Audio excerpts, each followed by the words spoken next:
So, new podcast in the description before we get to the Phoenix Suns. Talked about Cavs-Celtics Game 2, some LeBron legacy talk, and then Game of Thrones Season 1. So now we get to the Suns. They've been blessed by the basketball gods as they have the top pick in the NBA draft. They had the worst record. They still ended up with number 1. Good for them.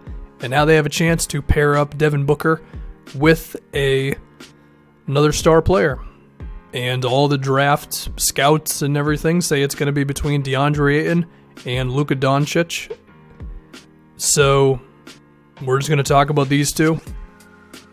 And who should they select? The thing with Ayton is, outside of just the ways that he's going to create for himself in terms of like just getting offensive rebounds and all that, I think the biggest question is how devastating of a pick and roll and pick and pop could he have with Devin Booker?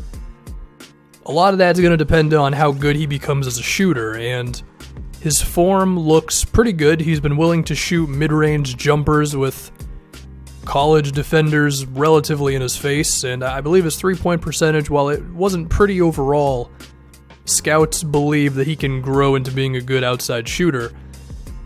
And we've seen the impact that even someone like Joel Embiid has a lot last year, because this year his three-pointer was a little iffy, but even this year, I should say, like, NBA centers still do care about Embiid when he steps out there. You see with someone like Karl Anthony Towns how difficult he is to defend and how difficult his team is to defend when he's out there because of his ability to shoot the three, or hell, even Al Horford, you know? So being a 5 who can stretch from outside is very valuable, and I think if Ayton can get that down, then him and Booker together can just be like impossible to defend at that point, right? Because there are some big guys in the NBA today who you can switch on and you can get like a wing player onto them, and you can survive with that, right? Whereas Deandre Ayton seems like he's just a force on the low post, right? So if you get a smaller guy switched onto him because the Booker and Ayton pick and roll is too damn good to where you can't do anything else to it, then that's just easy buckets, right? The other thing is it ends up with Devin Booker on a center, and he's going to be able to beat most NBA centers off the dribble. So, yeah, the DeAndre Ayton, Devin Booker two-man game is kind of limitless, if you ask me. I mean, I don't think Devin Booker is some all-world playmaker, but he's good enough, and then with Ayton there, that could just be really something to deal with. Now, even if Ayton doesn't develop the jump shot like that, it would still be very difficult to go at those two. I guess it'd be a little easier, sure, but it'd still be tough. The other thing that would do is if Ayton can get his passing out of the low post to be good, then that makes one guy that the defense really can't help off of too much with Booker. So then if you were able to acquire other shooters to where Ayton could post up and teams wouldn't have the luxury of just swarming him all the time, then that could do a lot for you as well. So what that's going to be dependent on is the Suns just getting shooters.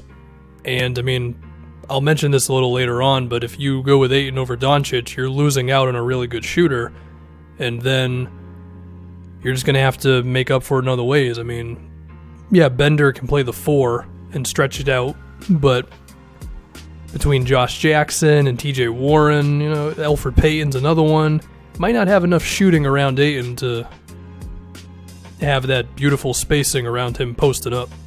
So that's a lot of the offensive stuff. I don't think Phoenix's roster is perfect for Ayton as of right now, but the dude's so talented that it might be worth it anyway. But then as for the defense, I mean, a lot of people will say it. Ayton's got some trouble there. He's got to work on some stuff. That could be a problem. I mean, that's just the fear with Ayton in general. It doesn't really matter who's around him as much. Like, if he's just going to have trouble defending pick and rolls and defending not around the basket, then he might not end up being the best player in this draft. But with his size and athleticism, because the dude moves really well, he should be able to get to pretty decent. If he can get to like good enough defending outside of the paint, be a good rim protector, which is still, kind of a bit to ask for, But if he can just do that, combined with how good of a rebounder he's going to be, and then just how incredible of an offensive player he should become, it's definitely a strong case for him being that guy for Phoenix. And also, here's another thing I want to talk about, and I may end up making this like its own video. A lot of this is going to depend on how the Rockets perform in this series against the Warriors. You may need Deandre Ayton at this point in the NBA, especially when the Warriors exist, because you may be able to put together like the best switching, perimeter-oriented, versatile team ever, and you just may not be good enough to go against the Warriors, right? And that's why I say it depends on what we see from the Rockets the rest of the series to know if it's really possible or not, because I don't know how the hell you're going to build a team that's better than this Rockets team right now. So if that type of team can't beat the Warriors, then you may have to select Ayton anyway, because he's the type of guy who may be able to do it in terms of he can just destroy them on the boards, he can finish around the basket, because for as good of a defender as Draymond is, eventually the guy he's facing when he goes to the center position may just be a little too big to deal with, and I think DeAndre Ayton is that kind of a guy. I think the only other one in the NBA may just be Anthony Davis. Well, Joel Embiid too, but Davis has got him, in terms of athleticism. So you may need that dominant center to really have a chance against Golden State. Now, of course, DeAndre Ayton's like 18, 19 years old, so it's not like you need him to be winning against the Warriors right now, but I do think that's an interesting conversation to have. So, yeah, I mean, DeAndre Ayton, dude's really good. But now we can talk about Luka Doncic. And I think the first thing that I think about if they were to select Doncic over Ayton is the style of play that Phoenix would be going with. Because I imagine with Ayton, the spacing could sometimes be a little rough, especially when you look at Phoenix's roster between if they want to bring back Elfrid Payton and Josh Jackson, who I know was better towards the end of the season, but the jumper is still not a sure thing with him, and can Bender make his threes consistently? I know he was better this season. It's not like this Phoenix team is just loaded with shooting, Now, I know you can move Bender over to the 4 and all that, but it might not be as seamless of an offense as if you just slotted Doncic in there, because number one, you just get someone who can knock down threes, right? And him and Devin Booker together, that could be pretty damn difficult to defend, just having those two there. And then the pick and roll attack that you could have where either one of those guys could be with the ball in their hands and the other one could be spacing the floor, that could do a lot for you. And then I think just with a Bender as well, if Bender can grow to being like a 20 to 25 minute a game guy this season, then I think Phoenix could actually be pretty damn difficult to defend in terms of just Bender being able to space the floor out with those two, So this could be a question of, does Phoenix, what type of team do they want to be moving forward? I feel like this pick really dictates that. Some other things with Doncic is him and Devin Booker, if they're both moving off the ball, could be really difficult to defend as well, kind of like Steph Curry and Klay Thompson, because while these two are probably never going to hit Steph Curry levels of shooting, they both can be great out there nonetheless, right? So you could just confuse the defense a lot in terms of, do we switch right now or do we go around a screen and oh crap, Doncic is now wide open in the corner, that type of stuff. Now there are some fears with Doncic in terms of his ability to consistently beat NBA defenders in one-on-one situations, but I think he should be fine. It seems like he can develop some pretty good abilities in terms of pull-up jumpers and being able to hit contested jumpers and being a really good pick-and-roll player and that kind of thing. Now, I guess the other question is, would Doncic be their lead ball handler? Would he handle it more than Devin Booker would?